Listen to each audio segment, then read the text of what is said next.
hitman ni Vice President Sara Duterte na tinutukoy niya mga sangkay na nais magpatumba kay President BBM at sa kanyang pamilya, hinahanap na daw po ngayon.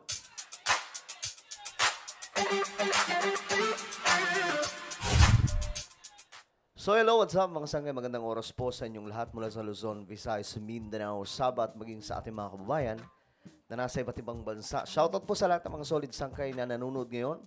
Sa lahat po ng mga solid sangkay, mag-comment po kayo sa ibaba ng hashtag solid sangkay kasama po inyong mga lugar para magkakilala po tayo.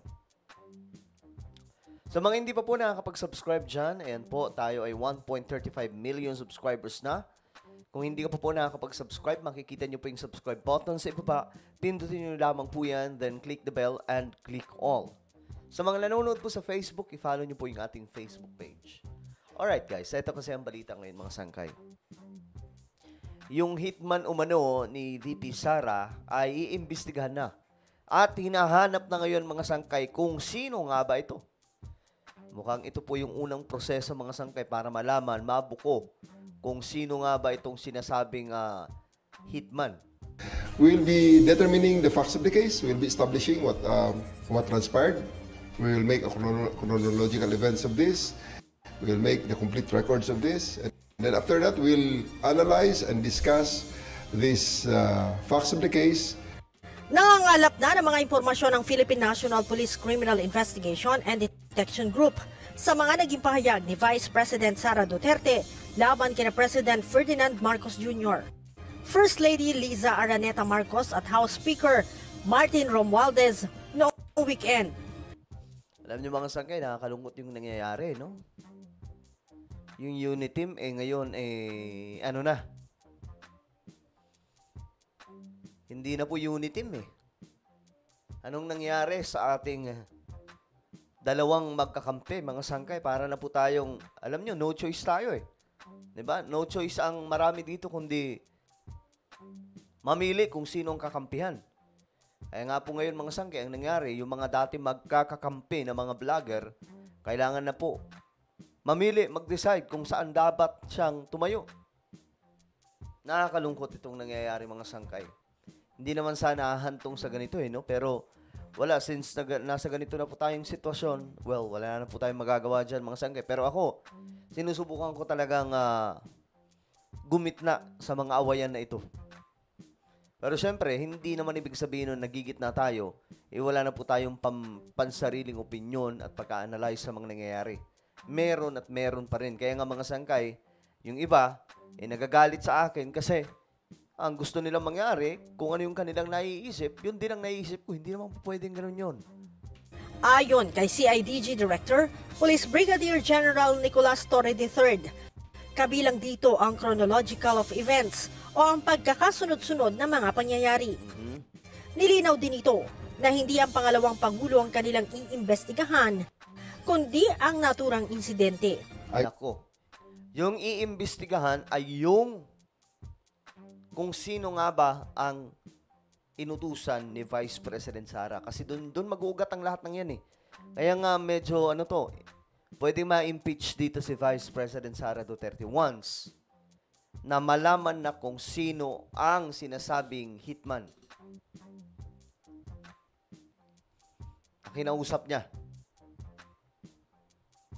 Grabe, no, mga sangkay. Kalma lang tayo sa mga nangyayari.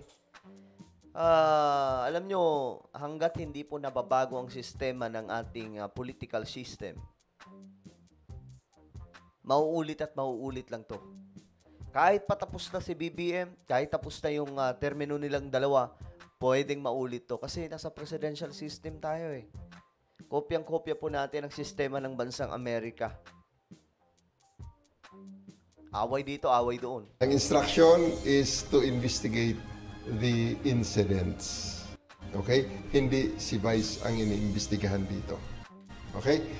The investigation is on the incident. So, bilang mga investigador, bilang mga PNP, and we are limited to the criminal investigation aspect of this case. Ang mahirap po dito, kasi si Torre po ang hawak. Ngayon, alam po natin kung gaano kalupit ang taong to, mga sangkay. Nagawa nga magpahukay ng 'di ba? Nung panahon na hinahanap po si Pastor Kibuloy. So ito, mukhang delikado dito yung hitman na kinausap daw ni Vice President Sara. So sino kaya ito? Sentro ng kanilang investigasyon ay kung totoong may hitman na kinontak ang pangalawang Pangulo o kung figurative speech lamang ito. Yun ang talagang tutok ng PNP. Kasi specifics na yun eh. So, nandun tayo sa level na yun. Yun ang talagang abot namin. Kung totoo nga bang may hitman, kung totoong baka naman walang hitman, o baka naman yan ay figure of speech na naman. So, yun ang ating mga titingnan dyan. And we'll be including all of those and considering those in our investigation. Nilinaw din ng General na investigasyon lamang ang magiging papel nila ukol dito. Kami, we'll just be limited on the investigation. So, ayun, mga sangkay, mag-iimbestiga. Siyempre, kapag mag-iimbestiga at kapag may malaman, ang unang magaganap nito, magkakaroon na mas malawak na ng investigation. Tapos gigisay na po yan, pwedeng sa Senado or pwedeng doon sa Congress, sa House of Representatives.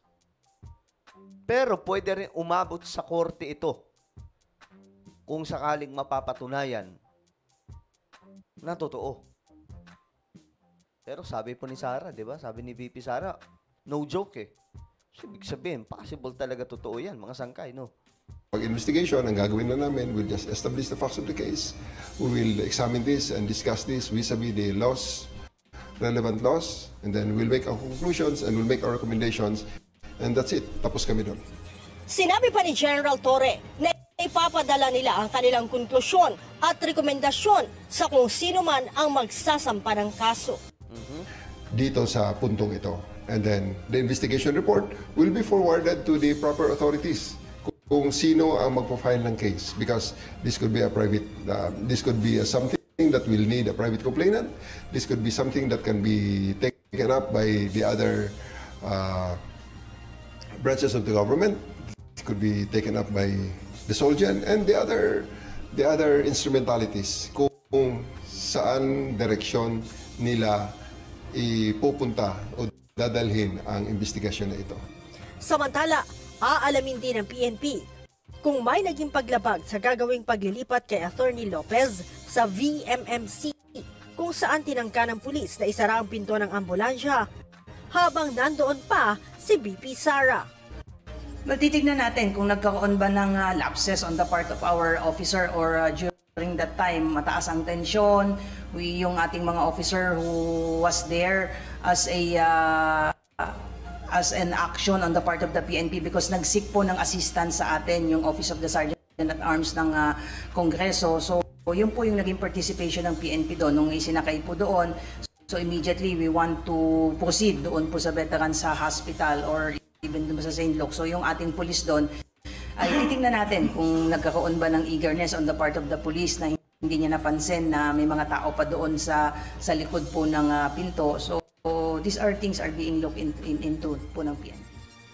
Noong weekend, sinabi ni VP Sara sa isang virtual press conference na kumontak na siya ng assassin para ipapatay sina President Marcos, asawa nito, at si House Speaker sakaling may mangyaring masama sa kanya.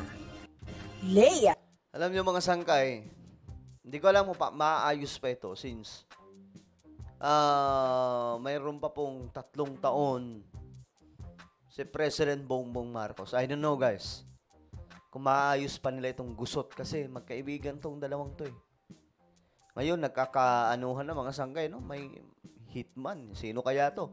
Ang problema nito kapag nalaman kung sino, maiipit to at maiipit at possible baka ito pang tumistigo laban po kay VP Sara. Well, alamin po natin sa mga susunod na mga araw. Ano po ang inyong opinion, mga sangkay? Just comment down below. Mayroon po tayong isang YouTube channel. Ito po ay Sangkay Revelation. Hanapin nyo lamang po ito sa YouTube, mga sangkay. Kapag nakita nyo na, i-click nyo po yung subscribe, i-click ang bell, at i-click nyo po yung all. So, ako na po ay magpapaalam. Mag-iingat pong lahat. God bless everyone.